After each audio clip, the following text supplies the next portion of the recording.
بسم اللہ الرحمن الرحیم بسم اللہ الرحمن الرحیم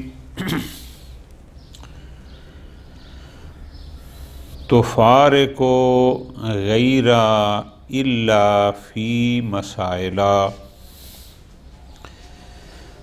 کل ہم نے جو ادوات استثناء گنے تھے یا پرسوں وہ تھے الا، غیر، سوا، خلا، ادا، حاشا۔ یہ 6 تو مشہور ہیں اور بعد میں کچھ اور 4 اور بھی تھے کہ جو اس کے ساتھ ملحق ہیں۔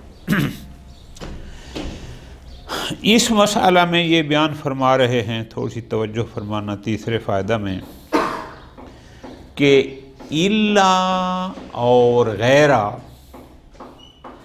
اگرچہ دونوں ادوات استثناء میں سے ہیں، لیکن چند مسائل میں بلکہ 3 مقامات ایسے ہیں کہ جہاں غیرہ تو آ سکتا ہے، الا نہیں آ سکتا، الا آ سکتا ہے تو غیرہ نہیں آ سکتا۔ توجہ فرمانا۔ یا اس کو آپ یوں بھی لکھ سکتے ہیں کہ 3 مقامات ایسے ہیں جہاں غیرہ کے ساتھ استثناء کرنا صحیح ہے لیکن الا کے ساتھ استثناء کرنا صحیح نہیں، اور ایک مقام ایسا ہے کہ جہاں الا کے ذریعے استثناء صحیح ہے جبکہ غیرہ کے ذریعے استثناء صحیح نہیں۔ یہ ذرا باریک بات ہے۔ استاد شرطونی نے صرف مثالیں تحریر فرمائی ہیں کہ اس مقام پر غیرہ کے ساتھ استثناء ہو سکتا ہے، الا کے ساتھ نہیں ہو سکتا۔ کیوں نہیں ہو سکتا؟ اس کو انہوں نے اختصار سے کام لیا۔ میں کوشش کروں گا کہ آپ کی خدمت میں عرض کروں، آپ ان کو لکھ لیں گے تو پھر ہمیشہ کے لیے مشکل حل ہو جائے گی۔ تو فارق غیر الا، الا بھی ادوات استثناء میں سے ہے، غیرہ بھی ادوات استثناء میں سے ہے، لیکن فی مسائل، فی مسائل چند جگہوں پر، مراد یہاں 3 صورتیں ہیں، یعنی 3 صورتیں ایسی ہیں کہ جہاں پر الا غیرہ سے مفارق ہو جاتے ہیں۔ کیا مطلب؟ کہ 2 جگہوں پر غیرہ تو آ سکتا ہے، الا آ ہی نہیں سکتا، اور ایک مقام پر الا کے ساتھ استثناء صحیح ہے لیکن غیرہ کے ساتھ صحیح نہیں۔ ذرا توجہ فرمانا۔ مثلا فرماتے ہیں فَيَجُوزُ أَن تَقُولَ، مثلا یوں کہنا کہ اِنْدِي دِرْہَمٌ غَيْرُ جَيِّدٍ، یہ کہنا جائز ہے کہ یہاں غیر صفت واقع ہو، کس کی؟ درہم کی، لیکن اس غیرہ کی جگہ الا کہ میں کہوں اندی درہمن الا جید، فرماتے ہیں کہ نہ، یہ ممتنع ہے، یہ درست نہیں ہے۔ توجہ فرما لی۔ کیوں جی؟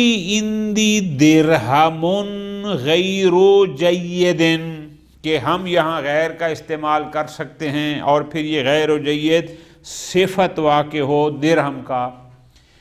اندی درہمن، میرے پاس درہم ہے، غیر و جید جو نیا نہیں ہے، غیر و جید یہ اسی درہم کی صفت ہو۔ اب یہاں غیر کا لگانا صحیح ہے اور یہ غیر و جید صفت واقع ہو رہا ہے درہم کی۔ یمتنع، لیکن اندی درہم الا جید، یہ ممتنع ہے، یہ صحیح نہیں ہے۔ کیوں؟ پوری توجہ فرماتے ہیں، اس لیے کہ الا کو ہم استعمال کرتے ہیں استثناء کے لیے۔ غیرہ میں تو ہم نے کہا تھا کہ کبھی یہ استثناء کے لیے آتا ہے اور کبھی یہ صفت کے لیے آتا ہے، لیکن الا آتا ہے استثناء کے لیے۔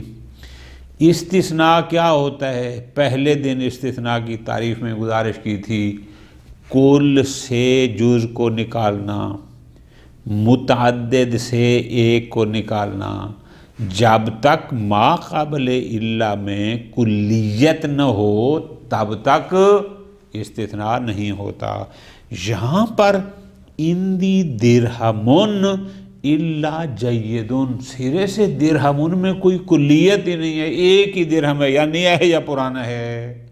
تو اب یہاں پر ہم سیرے سے استثناء ہی صحیح نہیں ہے، اس لیے کہ ما قبل الا میں کلیت نہیں ہے، تو جب استثناء صحیح نہیں ہے ہم الا کو لا سکتے۔ اگر استثناء صحیح ہوتا پھر ہم الا کے ذریعے استثناء کرتے تو پھر شاید ہم کہتے کہ یہاں الا صفت میں استعمال ہو رہا ہے، بمعنی غیرہ کے استعمال ہو رہا ہے، لیکن جب سیرے سے یہاں استثناء ہی صحیح نہیں ہے تو ہم کیسے اس کو الا صفتیہ لیں گے، بمعنی غیرہ کے لیں گے؟ لہذا غیر و جیدن تو ٹھیک ہے کیونکہ وہ ڈائریکٹ درہم ان کی صفت واقع ہو گیا، لیکن یہاں الا آ ہی نہیں سکتا چونکہ ما قبل الا میں کلیت نہیں ہے۔ اس کو لکھ لیں ورنہ بھول جائے گا۔ اگلی مثال، قام غیر زید، قام غیر زید کہنا صحیح ہے لیکن قام الا زید کہنا صحیح نہیں ہے۔ کیوں جی؟ یہاں پر کیوں فرق ہے کہ قام غیر و زید کہیں تو فرق نہ پڑے، قام الا زید کہیں تو فرق پڑ جائے؟ آپ کہیں گے الا اس لیے نہیں لگا سکتے چونکہ یہ کلام موجب ہے، تو کلام موجب میں مستثنی من کو حذف نہیں کیا جاتا، جبکہ غیر موجب حذف کیا جاتا ہے۔ تو یہاں پر لازم آئے گا کہ کلام موجب ہو قامہ لیکن مستثنی من محذوف ہو، تو جب مستثنی من اس کلام موجب میں مستثنی من حذف نہیں ہوتا تو ہم کیسے قام الا زید کہہ سکتے ہیں؟ لہذا یہ کہنا ہی غلط ہے، لہذا الا کے ذریعے استثناء کر ہی نہیں سکتے۔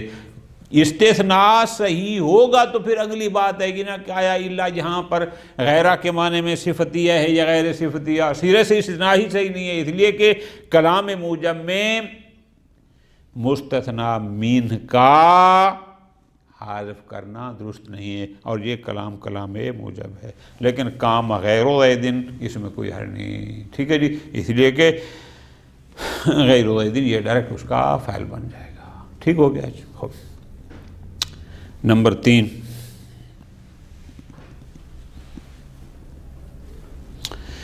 یجوز ما جئتک الا ابتغاء معروفک بالنسب۔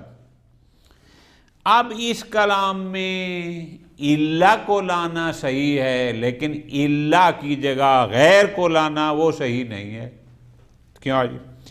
ما جئتک، میں نہیں آیا تیرے پاس، کلام غیر موجب ہو گئی، الا مگر ابتغاء مصدر ہے، ابتغاء معروف کا، مگر یہ کہ تیری معروف نیکی کو چاہتے ہوئے۔ اب یہاں ابتغاء پڑھنا ہے، لا یجوز ما غیر، لیکن یہاں پر ما جئتک غیر معروف کا فرماتے ہیں نا، یہ جائز نہیں ہے۔ کیوں؟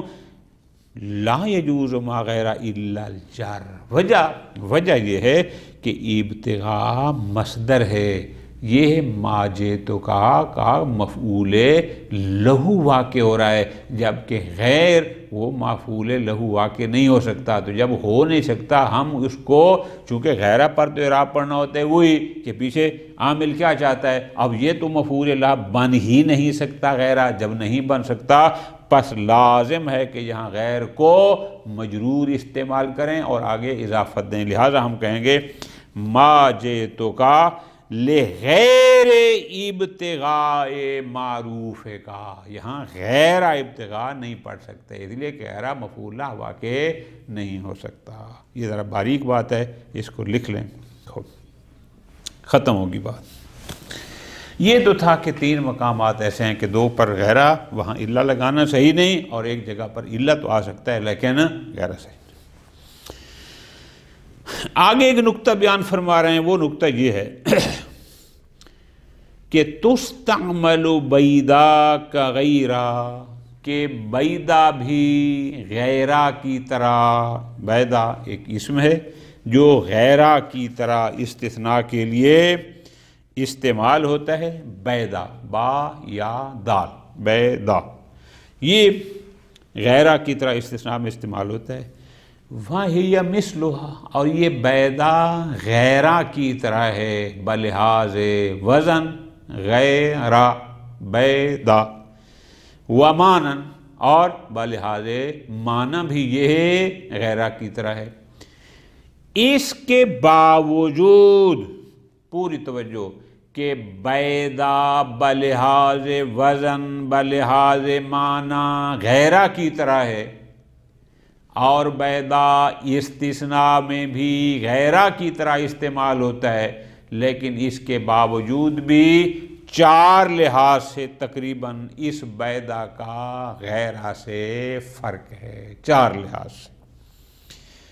کون سے؟ لکن نہا سے شروع کریں، آپ ایک ایک علیحدہ لکھ لیں، آپ کو آسان ہو جائے گا۔ نمبر 1، پہلا فرق، تختلف عنہا فی کونہا تختص بالاستثناء المنقطع۔ پہلا فرق کہ بیدا فقط استثناء منقطع میں استعمال ہوتا ہے، متصل میں استعمال نہیں ہوتا، یہ ایک۔ وَلَا تَقَعُ إِلَّا مَنْصُوبَةً، دوسرا فرق، بیدا ہمیشہ منصوب واقع ہوتا ہے، جبکہ غیرہ کبھی غیرہ بھی ہوتا ہے، کبھی غیرو بھی استعمال ہوتا ہے، کبھی مجرور لغیرہ بھی ہم نے اوپر پڑھا ہے وہ بھی ہو جاتا ہے، لیکن بیدا یہ ہمیشہ منصوب استعمال ہوتا ہے، یعنی اس میں اس کے اعراب میں دال بر کوئی حرکت کا فرق نہیں آتا، یہ دوسرا فرق ہو گیا۔ نمبر 3، لا یوصف بہا، غیرہ صفتیہ ہوتا ہے، صفت موصوف کی صفت واقع ہو سکتا ہے، لیکن تیسرا فرق یہ ہے کہ بیدا کسی چیز کی صفت واقع نہیں ہوتا، بیدا فقط استثناء کے لیے آتا ہے، صفتیہ نہیں ہوتا۔ ٹھیک ہو گئے، 3 ہو گئے۔ نمبر 4، وَلَا تُقْطَعُ عَنِ الْإِضَافَةِ، چوتھا فرق یہ ہے کہ بیدا اضافت سے جدا نہیں ہوتا، یعنی بیدا لازم الاضافہ ہے، جبکہ غیرہ لازم الاضافہ نہیں ہے۔ تو بیدا کے ساتھ چوتھا فرق اس کا یہ ہے کہ بیدا بغیر اضافت کے استعمال نہیں ہوتا۔ نمبر 5، وَلَا تُضَافُ إِلَّا إِلَىٰ أَنْ وَصِلَتِهَا، یا إِلَىٰ أَنَّ وَصِلَتِهَا، کہ بیدا ہمیشہ انا اور اس کے صلہ، یعنی صلہ و موصول کی طرف مضاف ہوتا ہے، کسی اور کی طرف مضاف نہیں ہوتا۔ ٹھیک ہے جی۔ مثال، یہ 5 فرق ہو گئے۔ انا افصح، میں فصیح تر ہوں، افصح افعل تفضیل ہو گیا۔ کیا؟ من نطق بالضاد، ان لوگوں سے کہ جو بھی حرف ضاد کو زبان پر جاری کرتے ہیں، بولتے ہیں، یہ جو مخارج ہیں حروف کے، جو بھی بولتے ہیں میں سب سے افصح ہوں۔ بیدا انی من نجد، بیدا مگر یہ کہ میں نجد سے ہوں، میں نجد کا رہنے والا ہوں۔ ٹھیک ہے جی۔ اب یہاں بیدا انی، دیکھو نا جی، بیدا کے بعد انی آیا ہے، اب یہاں پر انا اور اس کا سے مراد۔ ٹھیک ہو گیا، ختم ہو گئی بات۔ خوب، الا، غیرہ، سوا، بیدا، ان کے علاوہ ادوات استثناء میں خلا، ادا اور حاشا بھی استعمال ہوتے ہیں۔ یہ جو 3 ہیں، یہ فعل بھی استعمال ہوتے ہیں اور جا یعنی حروف بھی استعمال ہوتے ہیں، یعنی بسا اوقات یہ معنی فعل کا دیتے ہیں، بسا اوقات یہ بطور حروف استعمال ہوتے ہیں۔ اب آگے سمجھا رہے ہیں اس نقطے کو کہ اگر ہم ان کو فعل فرض کریں گے تو پھر ان کے ما بعد پر اعراب کیا ہوگا، اور اگر ہم ان کو حرف فرض کریں گے تو پھر ان کا اعراب کیا ہوگا۔ بالکل آسان۔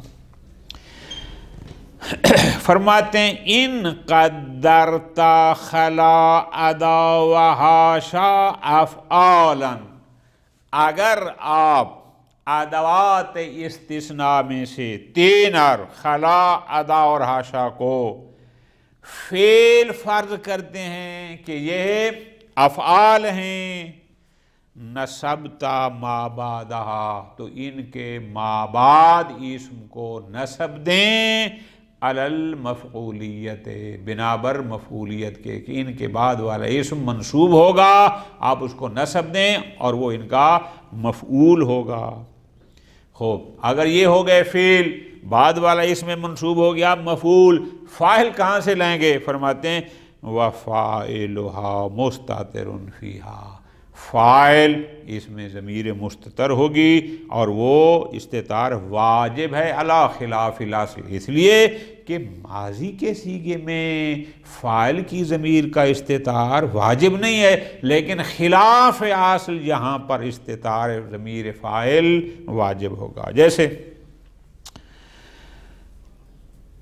حُسِّلَ یفصل القضاۃ خلا زیدن، قضاء جمع ہے قاضی، قاضیوں کو یعنی علیحدہ کر دیا گیا، خلا زیدن سوائے زید کے، زیدن مفعول ہے، یہاں خلا فعل ہے اور اس میں ضمیر ہے کہ جو اس کی فاعل ہے، یا ادا زیدن یا حاشا زیدن جو بھی کہیں۔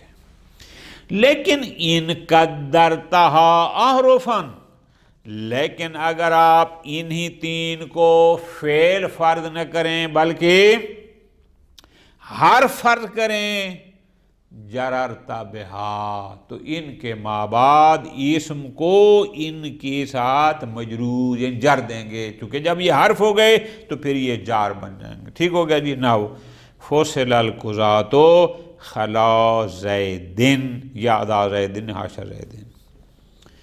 جناب اگر یہ جار مجرور ہیں، ایک اور مشکل پیش آئے گی، جار مجرور تو کسی کے متعلق ہوتے ہیں، ان کو متعلق چاہیے، تو پھر وَكَانَتْ مُتَعَلَّقُهُ، پھر اس جار مجرور کا یعنی حاشا زیدن، پھر اس جار مجرور کا متعلق کیا ہوگا؟